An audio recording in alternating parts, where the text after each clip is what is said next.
안녕하세요. 애니메이션에 대한 속 시원한 토크, 센 언니들의 애니토크. 저는 샤프고요. 저는 아로미입니다. 안녕하세요. 안녕하세요. 지난 시간에는 그 애니메이션을 실사한 작품들에 대해서 저희가 다양하게 이야기를 나눠봤고요. 이번 시간에는 반대로 애니메이션을 실사화하는 것이 아니라 실사를 애니메이션화했던 많은 작품들에 대해서 저희가 이야기를 나눠보려고 합니다. 그 외에 또 어떤 그 애니메이션을 실사화하거나 아니면 그 실사화 합성 혹은 그 진화된 3D 애니메이션으로 만든 어떤 애니메이션들이 또 있을까요? 저 같은 경우는 아까 폭망사를 잠깐 말씀하셨지만 대표적인 폭망사를 하면 스쿠비두가 아닌가 싶어요. 이 작품은 애니메이션 TV 시리즈물로는 굉장히 성공한 사례인데 이게 막상 실사 영화화 됐을 때는 아이들이 보기에는 너무 좀 민망한 장면들이 많았고 또 청소년들이 즐기기에는 좀 유치했던, 그러니까 결국은 작품의 타겟 선정이 문제가 아니었겠습니까? 네. 그러다 보니까 이제 스쿠비두가 거의 대부분의 그 헐리우드이 성공했던 그런 애니메이션의 실사화에 그러니까 실패한 가장 대표적인 사례가 됐는데, 이 사례는 다음 시간에 우리 또 다른 주제를 한번 나누기로 하고, 또 다른 사례는 이제 한국이 낳은 세계적인 감독이죠. 피터 존 감독이 이제 MTV 계곡 애니메이션으로 제작된 이온 플럭스가 2006년에 이제 샤를리스 테론 주연으로 제작이 되었습니다. 흥행에 그렇게 성공하지는 않았고 또 이온 플럭스의 원작을 많이 반영하지는 않았지만 그래도 좋은 사례가 될 수 있을 것 같고, 또 2004년에 이제 고양이 가필드, 그 다음에 1960년부터 66년까지 ABC에서 TV 애니메이션 시리즈로 제작했던 그 플리스톤 가족, 그거를 1994년에 영화화 되었고요. 그 다음에 이제 우리가 너무나 좋아하던 형사 가제트도 1999년에 디즈니 픽처스를 통해서 실사로 제작이 되었습니다. 또 87년에 우주의 왕자 히맨이 제작되었고요. 또 2009년에 드래곤볼 에볼루션이라는 영화도 제작되었는데, 이거 제가 한번 트레일러로 봤거든요. 드래곤볼이요?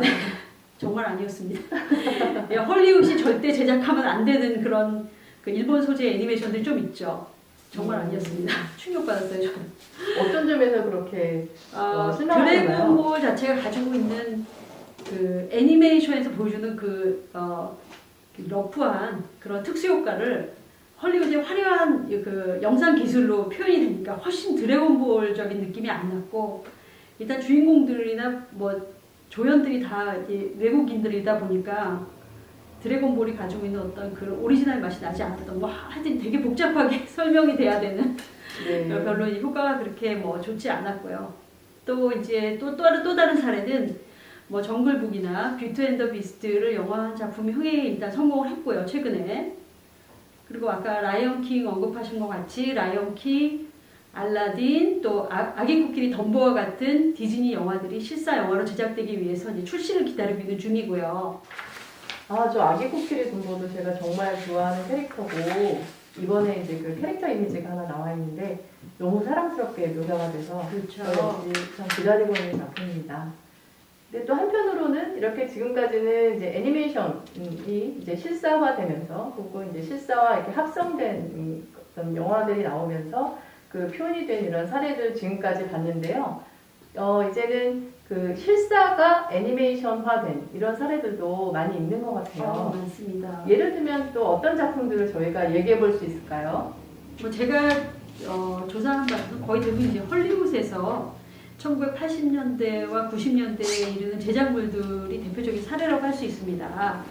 그때 그 헐리우드 제작 상황 자체가 폭발적인 콘텐츠가 제작된 그런 굉장히 헐리우드 역사의 중요한 시기였거든요. 대작들, 소위 말하는 블록버스터급의 영화들이 계속 연달아 흥행에 성공하는 그런 상황이었고, 그런 폭발력 있는 콘텐츠들은 지금 현재에도 계속 리메이크 될 정도로 아주 좋은 소재 제작물들이 다량으로 생산된 그런 시기이다 보니까 당연히 애니메이션과 실사 영화의 소재 융합도 활발했습니다, 그 당시.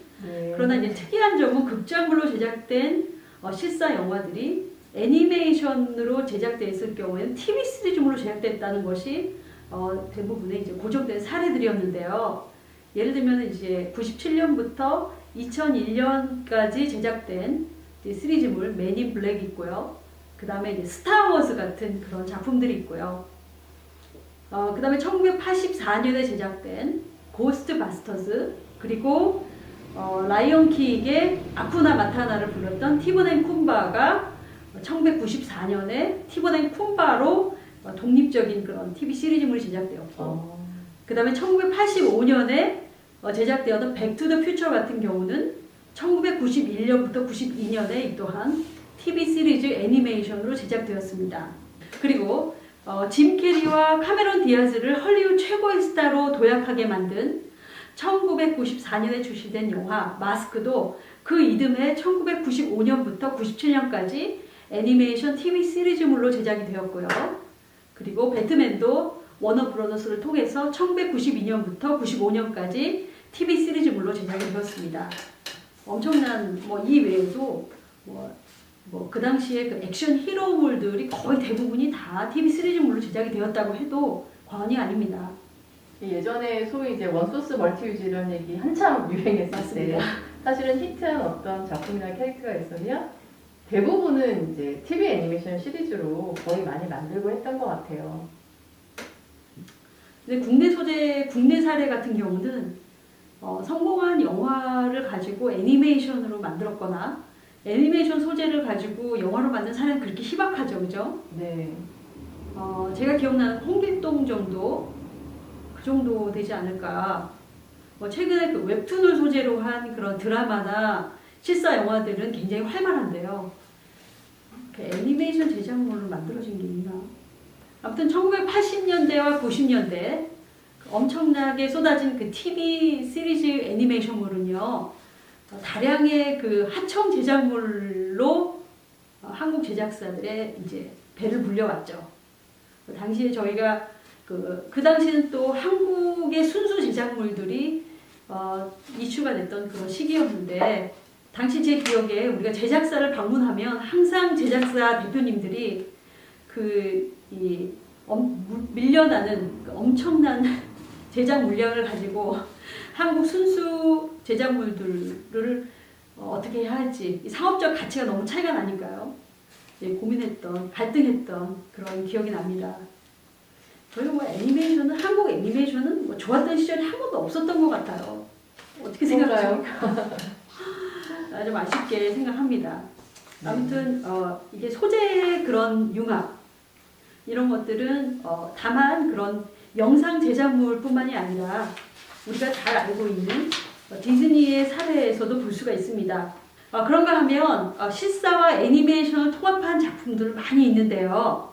대표적인 작품은 역시 1964년에 제작된 메리 포핀스겠죠. 엄청난 제작 퀄리티 아니었습니까? 당시에 우리가 상상할 수 없는.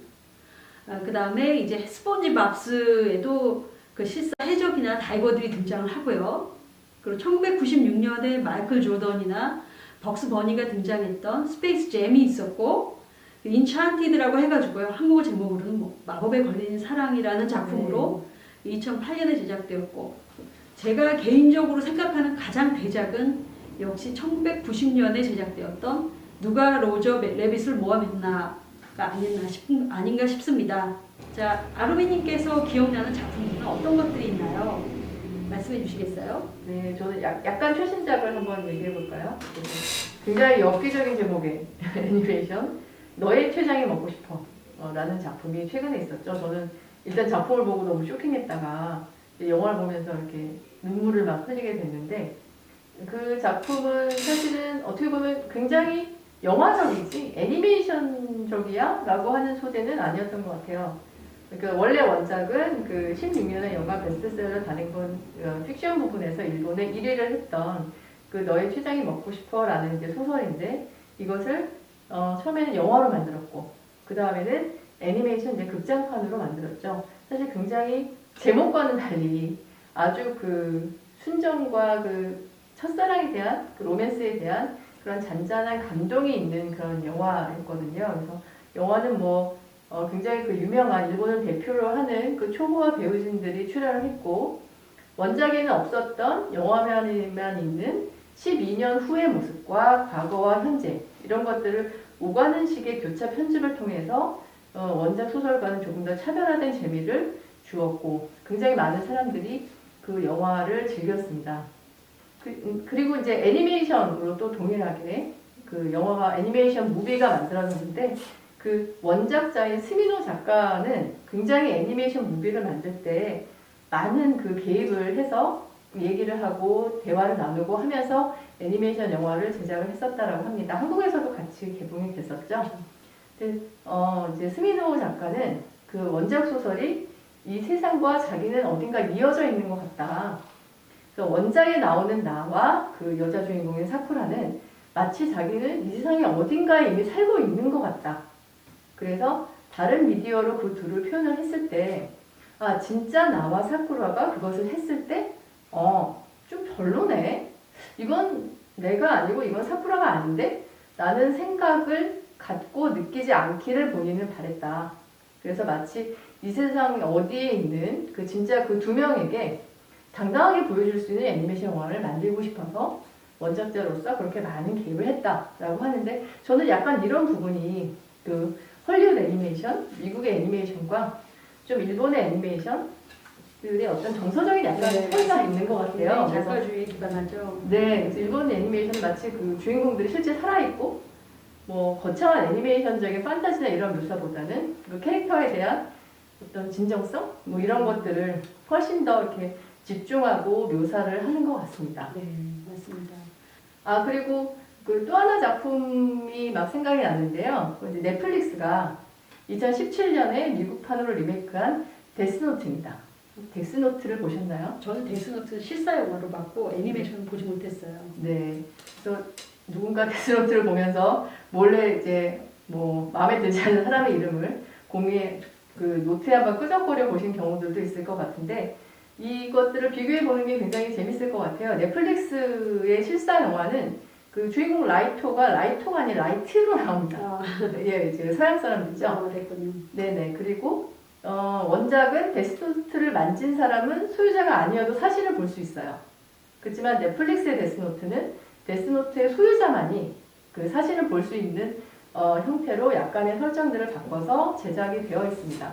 그리고 넷플릭스의 실사 영화뿐만이 아니라 아마 보신 건 일본의 실사 영화였을 것 같아요. 그래서 일본의 실사 영화로 총 4편이 나와 있고 데스노트는 또 애니메이션 TV 시리즈로 나와 있고 원작 만화를 가지고 다양한 버전의 또 실사와 애니메이션들이 제작되어 있는 작품인데 사실 저는 실사 영화에서 그 사신이 굉장히 만화와 애니메이션을 봤던 그 모습 그대로 그 사람과 함께 그 한 장면에 있는 부분들이 굉장히 나름 쾌감이 있더라고요.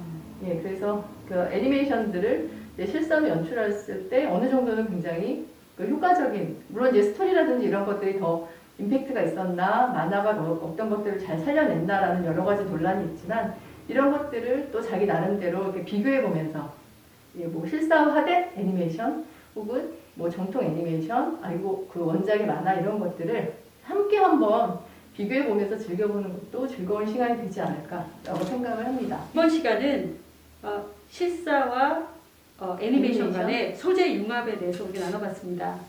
이런 뭐 실사와 이런 소재 융합은 영상 초기인 1920년대 디즈니가 거의 대표적이라고 할 수 있죠. 그 당시에는 뭐 영상기가 개발된 지 얼마 안 된 상태에서 엄청난 제작물이 나왔기 때문에 영상 제작물을 소재로 할 수는 없었을 것 같고 영상 제작물이 없으니까 이제 디즈니 같은 경우는 동화 출판된 동화의 영감을 많이 받게 되죠. 또 그것을 직접 이제 영상물의 소재로 발굴하게 되는데 뭐 거의 헐리우드이 그 페리테일즈를 기반으로 세운 그런 왕국이라고 할 수 있을 정도로 초기에는 이런 동화 소재의 제작물들이 굉장히 많이 나왔어요. 뭐 디즈니 같은 경우는 본인이 동화를 선택한 이유는 어렸을 때의 추억이 바로 거기 있었다. 자기가 상상의 나래를 펼쳤던 바로 그곳이 동화였다라고 얘기를 하는데 이게 뭐 작가의 그 개인적인 성향이든 아니면 뭐 신념이든 아니면 어떠한 계기가 됐던 이 소재 발굴에 대한 부분은 굉장히 영상 제작이 굉장히 중요한 부분인데 이제 그 다음에 뭐 아무리 소재 발굴이 좋았다 하지만 또 그렇다고 또 흥행에 성공하지는 않지 않습니까? 그렇죠. 그래서 뭐 가장 중요한 흥행의 삼박자라고 우리가 얘기하는 소재, 그 다음에 뭐 제작, 우수한 제작 인력, 그 다음에 능력 있는 배급사, 이 삼박자가 다 돼서도 흥행이 실패하는 경우가 굉장히 많지 않습니까? 맞습니다. 네, 그래서 다음 시간에는 저희가 굉장히 기대했으나 폭망한 작품, 또 반대로 저희가 시작은 미비했으나 흥행에 성공한 그 두 사례를 가지고 저희가 분석하는 시간을 갖겠습니다. 자, 이번 시간은 여기까지. 센 언니들의 애니토크.